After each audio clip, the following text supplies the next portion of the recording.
Our next speaker is the newly elected president of the 80th session of the General Assembly. Please welcome to the stage Her Excellency, Ms. Annalana Baerbock.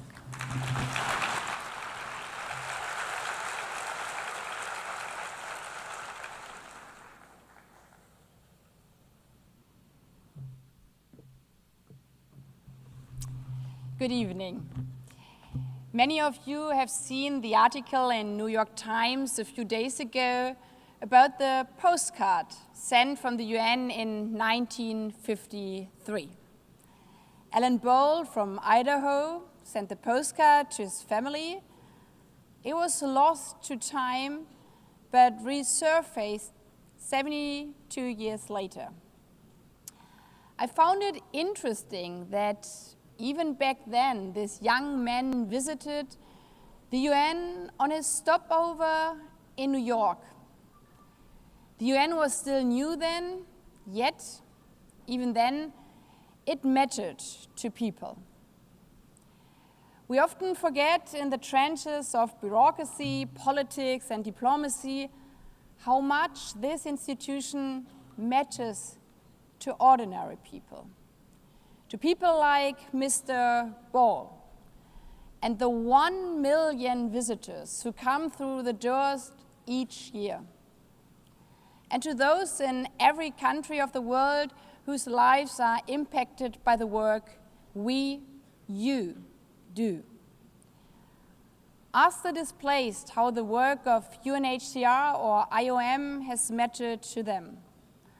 Ask the person living with HIV/AIDS how the work of UNAIDS has mattered. Or ask the farmer in the Sahel how seeds provided by FAO has mattered. Every single day, you, the living legacy of this organization, affect the lives of people around the world. You defend the most vulnerable. You stand for human rights even in the darkest days. You champion the plight of the unseen, the unheard, and the forgotten. Mr. Secretary General, Madam Deputy Secretary General, Excellencies, ladies and gentlemen. On Monday, we will commemorate the 80th anniversary of the United Nations.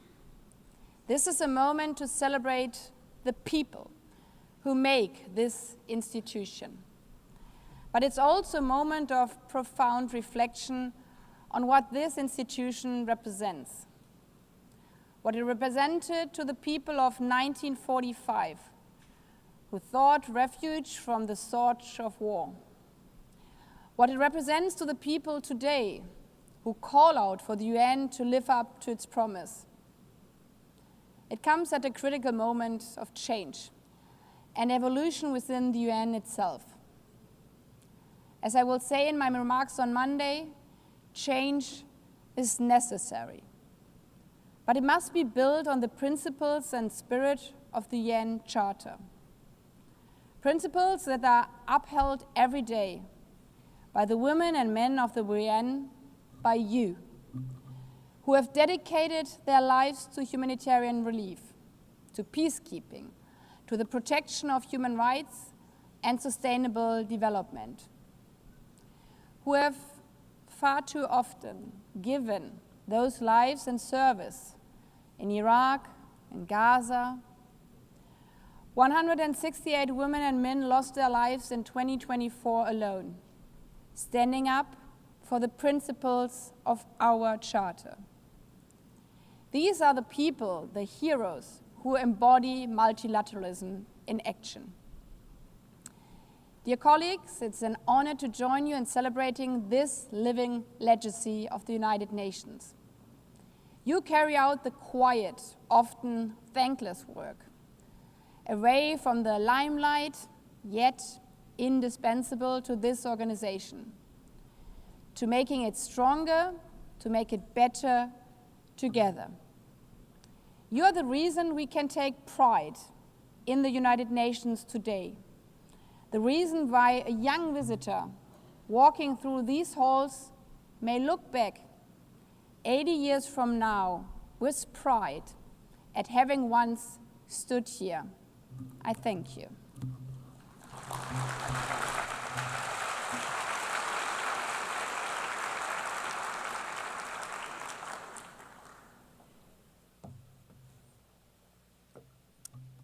Thank you, Excellency, for your inspiring words.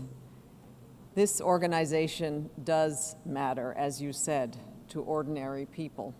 We serve people, and we are the people.